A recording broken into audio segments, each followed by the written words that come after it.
Hey, this is Richard Fields welcoming you to W-KYTR. That's White Kentucky Talk Radio.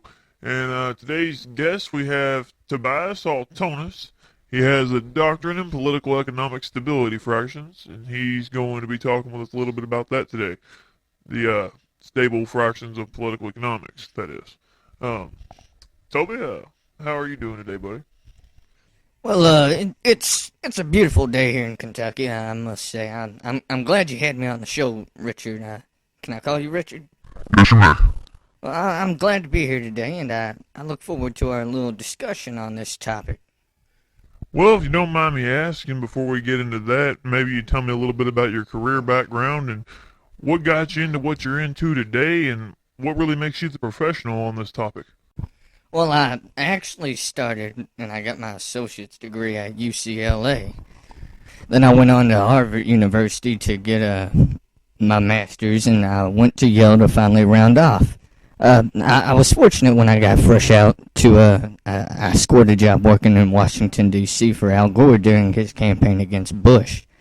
And I showed him global warming because when I met him, he didn't really know much about it. I showed him the problems, and we flew up to Alaska, and all just the wildlife was doing terrible. You had dead animals everywhere, and just there wasn't very much snow, and it was something to see that. You know what I mean? Yeah, that sounds real interesting with the global warming and everything, but I was more asking what led you into the stability fractions of political economics. That's more of my question here.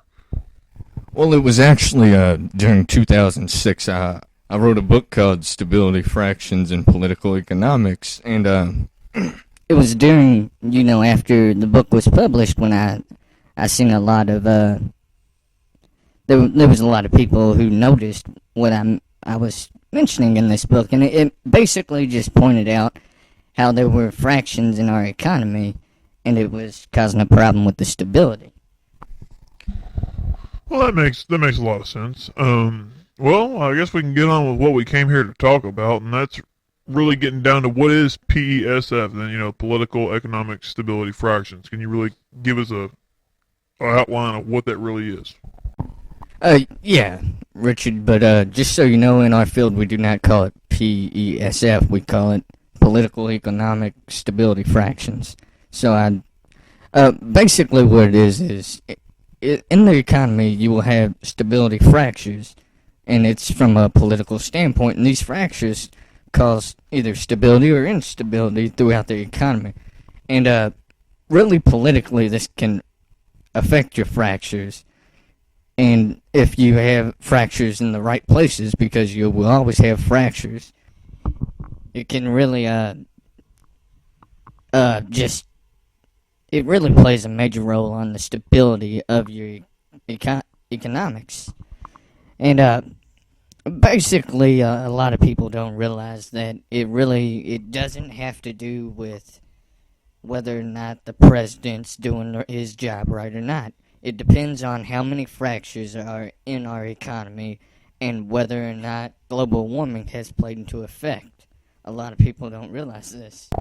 So what you're trying to tell me here, Tobias, is that if I go into the store and I want to get a bag of Doritos, for example, and I use my debit card, and it's the middle of summertime, and I've been using my gas guzzler car, that's going to cause a fraction in the middle of our stable economy, causing it to be an unstable fraction, therefore outweighing the political standpoint as a Republican. Well, yeah, Richard, basically you are right. You see, what a lot of people don't realize is that when the environment becomes bad, you actually will spend more money to compensate for this.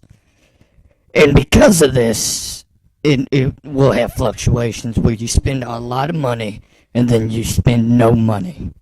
And essentially, global warming is burning our money away, and it's causing quite an effect. The monetary value, as today's standards, has nothing compared to the 60s, 70s, 20s, because of the drastic change in our environment, and this is directly related to economic stability fractions.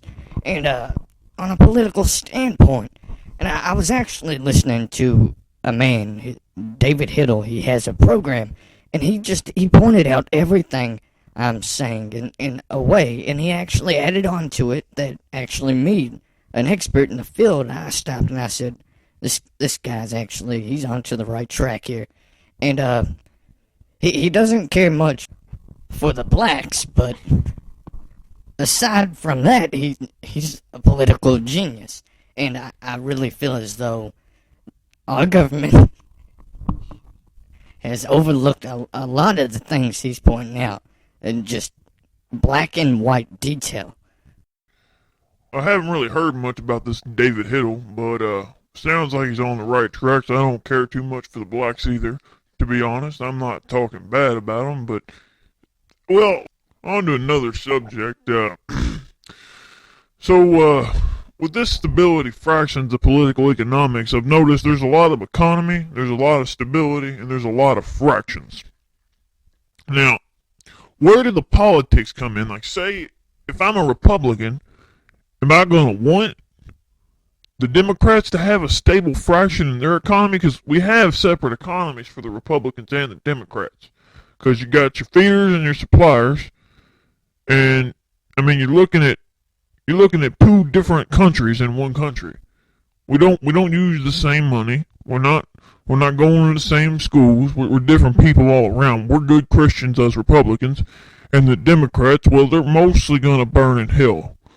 How do you feel about that, Tobias?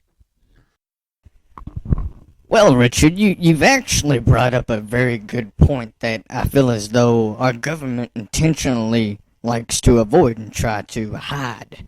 You see, the different denominations within our political parties actually plays a major role in how well our economy is doing. And that's why when I pointed this out, it was mind-blowing. A lot of people hadn't considered that. And you're on the right track, but not exactly. You see, we all share the same economy with the blacks. Typically, we've done surveys, and we found that most blacks are of the Democratic denomination, along with your poor whites. And while your Jews are all Republican. So, as you can tell, this means that the Democratic Party really puts forth little increase to our economic stability, while the Republicans help it, they stimulate it, they create the jobs that base it and found it and just altogether allow it to exist.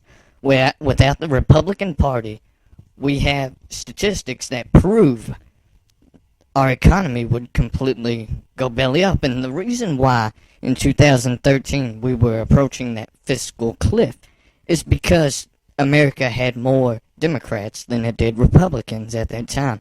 If you look throughout the history of America, whenever there's more Republicans, there is a better, stabler economy. And when there's more Democrats, things just tend to fall apart. And that's why Clinton was cheating on his wife.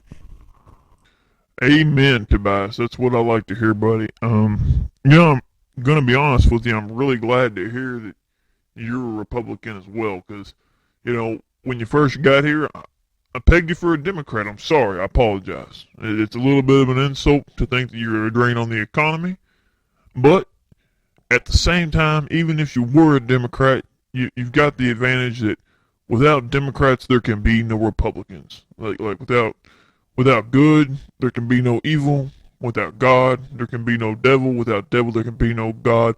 Without blacks, there can be no whites. So, you need bad before you can have good. Gotta have your blacks. But yeah, and I mean, more on the topic, I really like what you're telling me here, and honestly, I'm really hoping a lot of people are watching or listening to the show tonight, because you got a lot of valuable information. Is there anything else you want to add to what your message is here, getting across the political economic stability fractions? Is there anything else you want to get across, Tobias?